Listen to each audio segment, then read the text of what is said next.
Hello hi അസ്സലാമലൈക്കും. എന്തായി മക്കളെ, എല്ലാവർക്കും സുഖം തന്നെയല്ലേ? എല്ലാവർക്കും സുഖമെന്ന് വിശ്വസിക്കുന്നു. പിന്നെ എനിക്ക് സുഖം തന്നെ. രാത്രിയിലത്തെ ഫുഡ് കാണിക്കാട്ട് ഞാൻ വീഡിയോ ഇതാക്കി. നല്ല ചപ്പാത്തിയോ, നല്ല ചപ്പാത്തി. ഇത് പിന്നെ കറി ഉച്ചക്കത്തെ നങ്കിൻ്റെ തന്നെ കറി ഉണ്ടായി. അതിനെന്നെ ഇതാക്കി സമാക്കി. നങ്ങിൻ്റെ കറിയുണ്ട്, ചീരൻ്റെ കറിയുണ്ട്, കായ്ച്ച മീനുണ്ട്.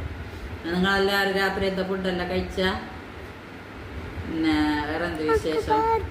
വേറെ വിശേഷം പറയോ? നിങ്ങൾക്ക് എന്നോട് സ്നേഹമുണ്ട് നിനക്കറിഞ്ഞു. ഞാൻ എൻ്റെ കമൻറ്റ് ഇടുന്നു, ലൈക്കും ഷെയറെല്ലാം ആക്കുന്നുണ്ട്. എല്ലാവർക്കും അസ്സലാമലൈക്കും.